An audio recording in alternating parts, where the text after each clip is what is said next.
Boa noite, amigo. Nós recebemos com muito prazer o doutor Fernando Jucá, que é professor da Universidade Federal de Pernambuco e já ocupou vários cargos no governo do estado e hoje é secretário de Ciência, Tecnologia e Inovação. Doutor Jucá, quais foram os cargos que o senhor já ocupou no governo do estado? Olha, eu comecei no ITEP, Instituto Tecnológico de Pernambuco, há muito tempo atrás. E depois eu participei da construção do CETENE, Centro de Tecnologias Estratégicas, que era um órgão vinculado ao Ministério da Ciência e Tecnologia. Depois eu fui chamado para a FACEP, Fundação de Amparo à Ciência e Tecnologia do Estado de Pernambuco, e agora estou na Secretaria de Ciência, Tecnologia e Inovação, acumulando a função junto com a presidência da FACEP. E quais são as ações principais da Secretaria de Ciência, Tecnologia e Inovação? Olha, tem várias linhas. Primeiro, só para que as pessoas saibam, a Secretaria de Ciência e Tecnologia, ela tem algumas vinculadas, que são, por exemplo, a UPE, a Universidade de Pernambuco, a FACEP, que é o órgão, vamos dizer assim, é o braço de operação da Secretaria de Ciência e Tecnologia. A FACEP tem um orçamento bastante generoso para apoiar a ciência, tecnologia e inovação em Pernambuco. E tem a EPC, a Empresa Pernambucana de Comunicação, tá certo? Que abriga aí a TV Pernambuco também. Então, na prática, a gente tem uma estrutura.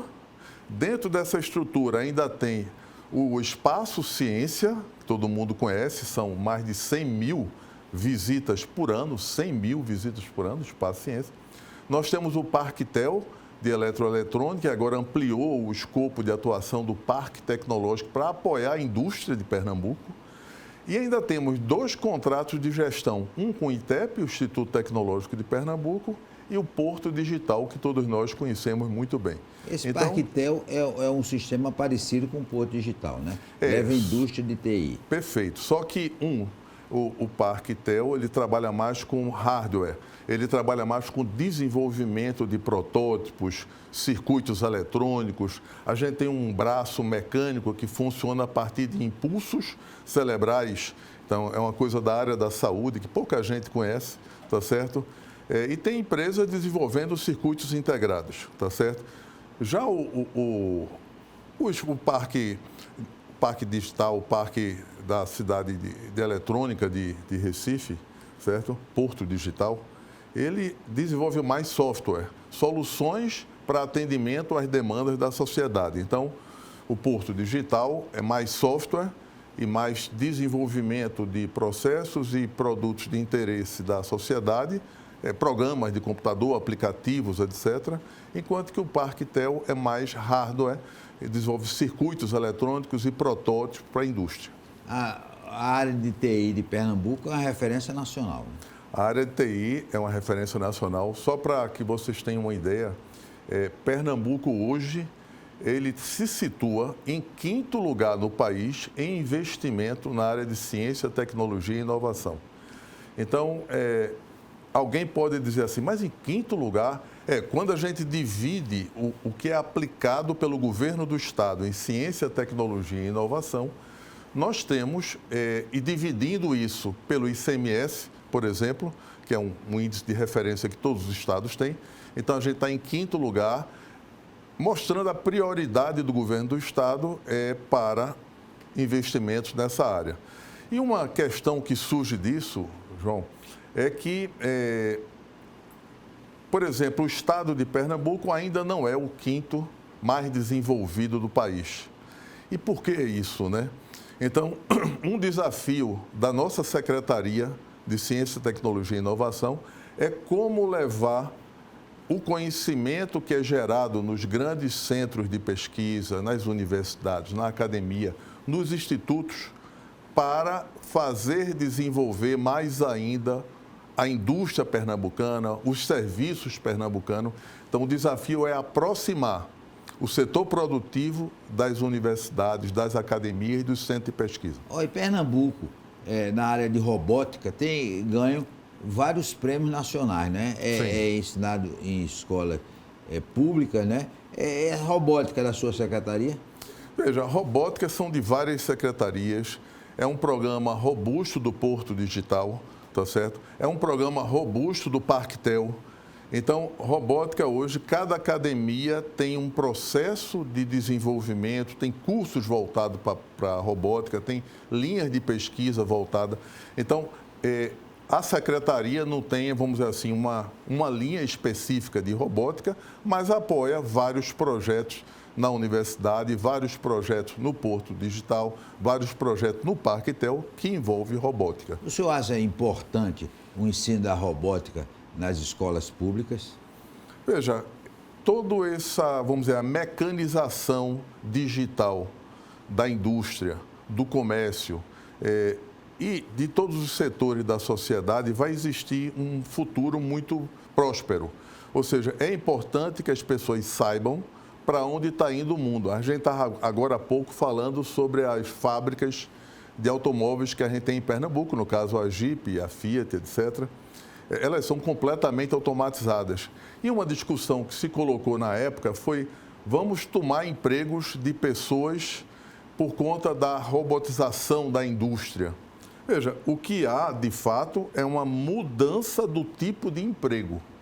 Então, os empregos estão mudando e a formação para atender a esse novo mercado é necessária aqui e em todo o Brasil. Tá certo? Nesse sentido, a gente chama isso de formação para atividades de habilitação das pessoas. São as formações habilitadoras. A gente tem um programa que chama Forma Aí. Esse programa, do ano passado para cá, ele tem o objetivo de formar 10 mil pessoas nessas áreas digitais, mecanização, robotização. Então, 10 mil pessoas é um número bem desafiador, tá certo? Mas são cursos de curta duração e de grande intensidade. Então, na prática, a gente já formou do ano passado para cá até agora 5 mil pessoas e agora vamos formar mais 5 mil pessoas nesse curto espaço de tempo. E por que isso? Porque o mercado está demandando isso.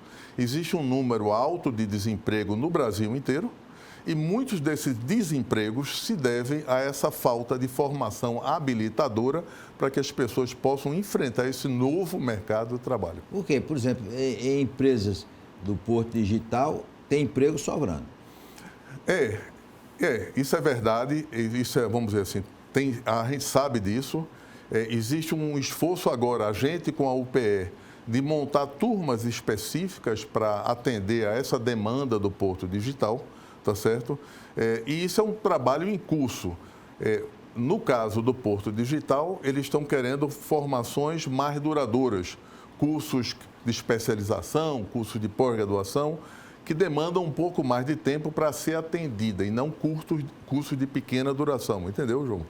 Então, na prática, existe sim um esforço. A gente está, vamos dizer assim, trabalhando junto à UPE para a criação desses cursos. Esses cursos vão ser cursos chamados temporários. Não é obrigado a entrar no currículo permanente da instituição, mas é necessário que, nesse momento, entre de forma provisória no currículo da formação e depois saia quando não for mais necessário. E a UPE? A UPE hoje está presente em várias regiões do estado. Olha, João, é uma coisa impressionante. A UPE tem 19 centros espalhados em cada uma das regiões do estado de Pernambuco, região de desenvolvimento. Ela tem 19 cursos presenciais, esses 19 que eu estou me referindo, e tem 14 cursos de forma à distância, EAD.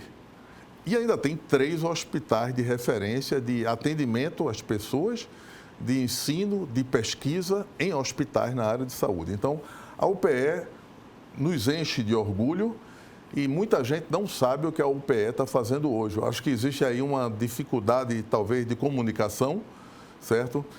Para que as pessoas saibam tirar melhor proveito da UPE.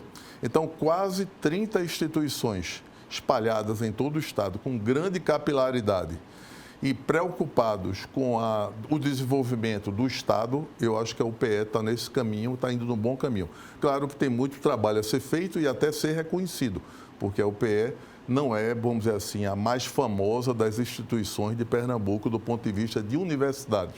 A gente tem as federais, que tem assim um número maior de curso, um número maior de alunos.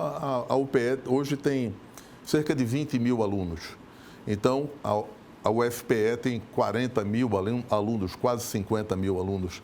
Então, vamos dizer assim, ainda ela não é devidamente reconhecida do ponto de vista de número de pessoas que frequentam a UPE, mas está trabalhando nesse caminho, viu? Aliás, hoje, falar em UPE, tomou posse o novo diretor da Poli, que a Poli é outro estado. Doutor Alexandre Guzmão, que é filho de Jaime Guzmão. Exatamente. Com esse DNA já é covardia, né, não? Jaime Guzmão foi meu chefe, meu orientador na engenharia civil. Eu fui aluno dele e depois a gente começou a pesquisar junto. Trabalhamos muito nessa área de morros, nessa área de encosta, de segurança de obra. Então, já é uma pessoa que eu tenho aqui no coração. E Alexandre foi meu primeiro estagiário, quer dizer, ele diz que eu sou o primeiro orientador de estágio dele. Então, a gente tem uma relação muito próxima mesmo. Eu estou muito feliz dele ser o novo diretor da UPE e a UPE só tem a ganhar com Alexandre Guzmão. E a UPE tem uma referência também, que é a Faculdade de Ciências Médicas, né? Sim. O PROCAP. O PROCAP, que hoje é Ricardo Lima, né, que é o médico responsável, e o PROCAP... Mas o doutor Eno Cantarelli, aquilo foi a paixão do doutor Eno Cantarelli. Exatamente. Então, o PROCAP é uma instituição de referência no Estado, inclusive no atendimento. A gente até, assim, nas próximas semanas, a gente combinou que o Socorro foi adiado por causa da crise aí do clima, né? Mas a gente está lançando um edital de apoio ao programa do SUS. Tá certo? É um edital pernambucano, ou seja, não envolve o governo federal nesse caso, mas é para apoiar o setor de saúde, especificamente o SUS, que desenvolve pesquisas importantíssimas na área de Covid, na área de Zika, ou seja, todas as áreas pandêmicas, e a gente iria lançar exatamente no PROCAP dia 7, que é amanhã, né? Tá certo? Mas a gente adiou por conta da época que não está boa para grandes inaugurações, não. Depois do intervalo, nós vamos continuar conversando com o secretário Fernando Jucá.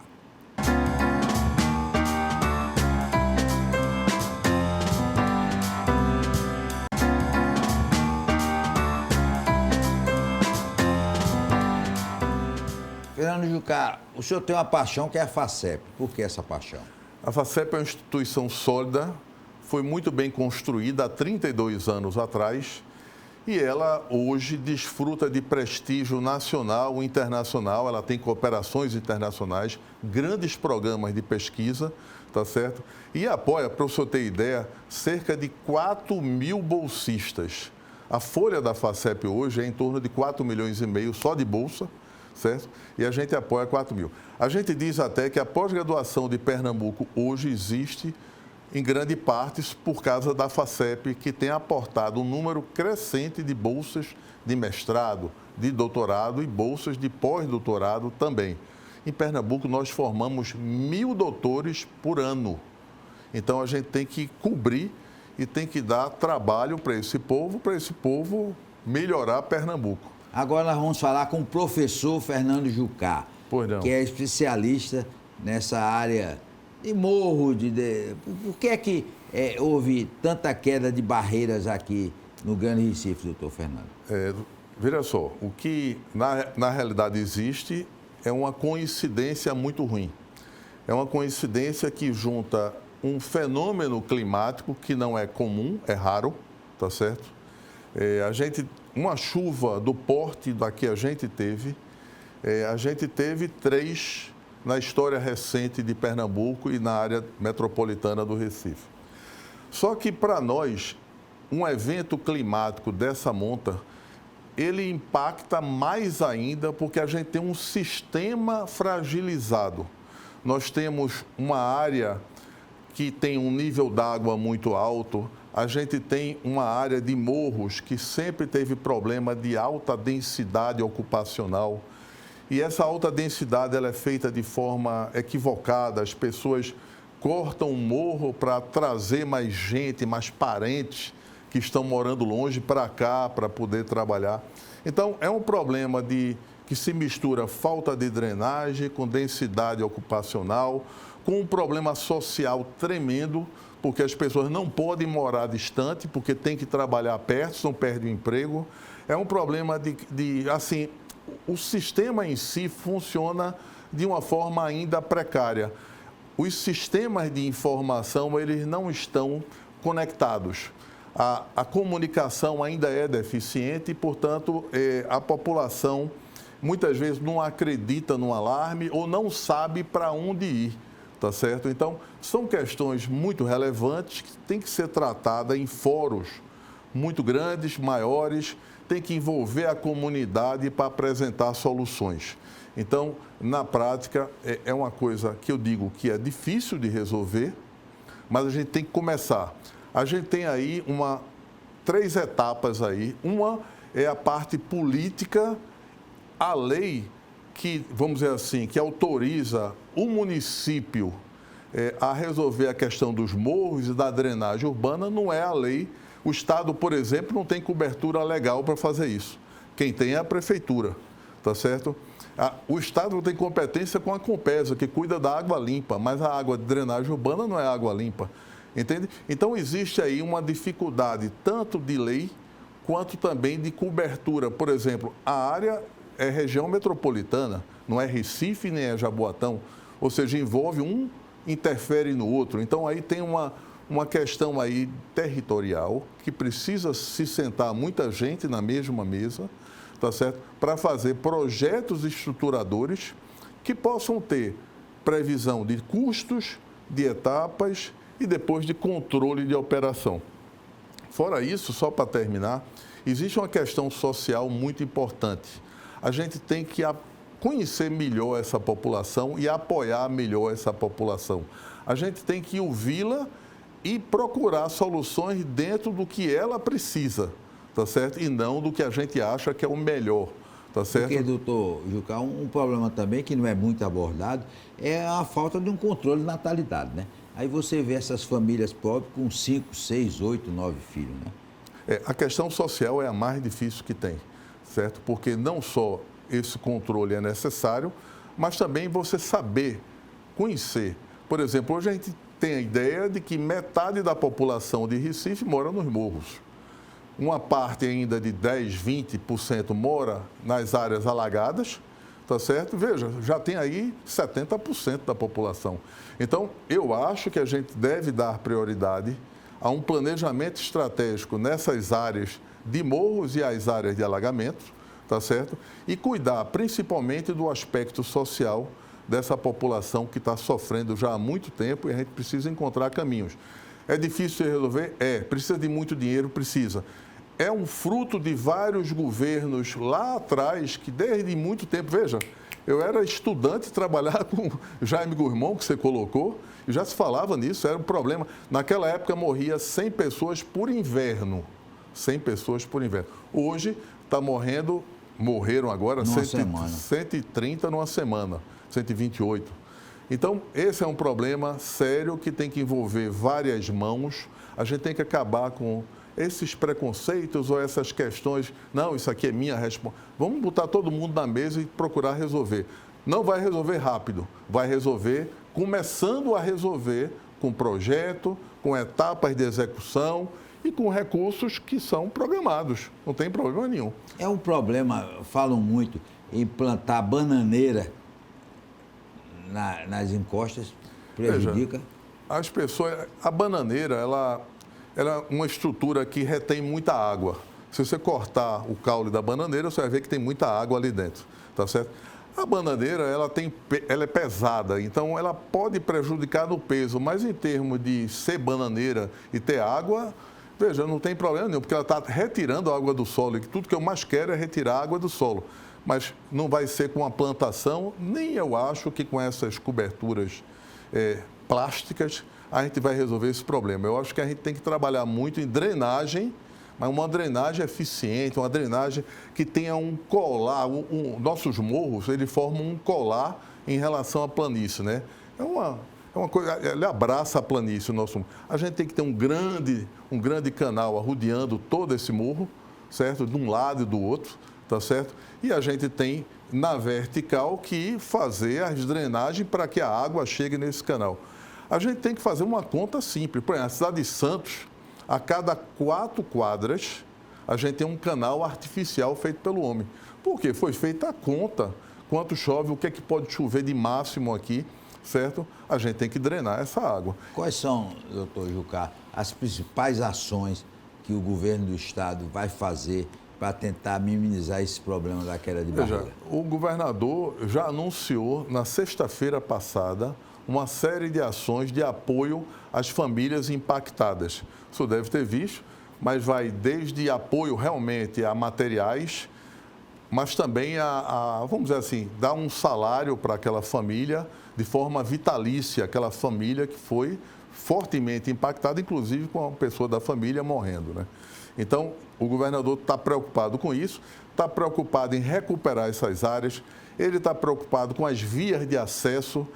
Na área rural, tem muito problema. Na zona da mata, a gente está com muito problema, porque as estradas foram completamente destruídas. Pontes, né? Muitas pontes. Pontes e estrada mesmo. Então, está sendo recuperado, está sendo feito grandes investimentos na recuperação dessas estradas e dessas pontes para escoar a população e as mercadorias, não tem como, tá certo? Então, existe um esforço muito grande do governador Paulo Câmara de andar com essas coisas que são chamadas ações de emergência, tá certo? Mas ele está se preocupando também, ele já mandou desde quarta-feira passada eu fazer um edital da FACEP que provocasse a comunidade técnica, a comunidade científica a apresentar soluções de curto e médio prazo, para que a gente possa pensar também nos próximos invernos. Então, essa questão atual, a gente está vendo de forma emergencial, andando para trás, né? Ou seja, tirando o prejuízo das pessoas e dos equipamentos, das infraestruturas, isso está sendo feito. Mas ele está preocupado também em pensar no próximo inverno, nos próximos invernos, que a gente tenha soluções robustas. Nesse sentido, a gente está colocando a universidade, junto com as empresas que trabalham nesse setor de drenagem urbana, estabilidade de morros, planejamento urbano, empresas, certo? E também as instituições interessadas em apoiar essas propostas, em receber essas propostas para executar. Então, veja, não é só dar dinheiro para pesquisador pensar e escrever relatório, é diferente. É uma maneira de você envolver a sociedade inteira, o pesquisador sim, aqueles que têm maior maturidade tecnológica e social, e não os que estão começando, que é outro programa, tá certo? Com as empresas de Pernambuco, e com as instituições, as prefeituras, as empresas, a própria APAC que está envolvida com a gente nessa história. Então, na prática, é um projeto inovador e que eu acho que vamos ter bons resultados, não para agora, mas para o próximo inverno. O senhor acredita que várias dessas casas que estão interditadas podem ser recuperadas? Não é fácil. Não é fácil. Não é fácil, porque quando o problema ocorre, para você, às vezes, o custo da recuperação termina sendo maior do que o custo de fazer de novo numa área melhor ali do lado, ou então primeiro arranjar o terreno, vamos estabilizar o terreno e depois reconstruir. O que precisa nesse momento é cadastrar essas casas, quem é o proprietário dela, para que não haja prejuízo. As pessoas, às vezes, ficam temerosas, inclusive, de sair na hora da emergência. E muitos perdem a vida por isso, né? Mesmo sabendo, exatamente, mesmo sabendo que está correndo risco de vida, certo? Ficam ali para garantir aquele patrimônio que foi conseguido com muito esforço, tá certo? Então, nós temos que cadastrar todas essas casas que foram danificadas ou que foram destruídas completamente e as pessoas, para que a gente garanta que elas vão ser restituídas daquele bem que elas conseguiram ao longo de muito esforço da vida delas. O doutor Jucá, realmente nesse clima de tristeza, nós tivemos um aspecto positivo, a solidariedade do Pernambuco, não só do pernambucano, de outros estados, Sim. Inclusive bombeiros vieram de outros estados, mandaram cães. Realmente a solidariedade humana está sendo um fato positivo nessa tragédia. Com certeza. Isso é uma coisa maravilhosa que a gente, mesmo numa situação como essa, a gente consegue ver coisas positivas na humanidade, ver pessoas maravilhosas, ver pessoas que se superam para fazerem o bem. Então, isso é uma coisa que realmente emociona a gente, João. Isso é uma coisa fantástica. Nós queremos agradecer ao doutor Fernando Jucá essas informações sobre as ações da Secretaria de Ciência, Tecnologia e Inovação e principalmente essas coisas sobre essa tragédia que vem atingindo o Recife. Um forte abraço e até amanhã, se Deus quiser.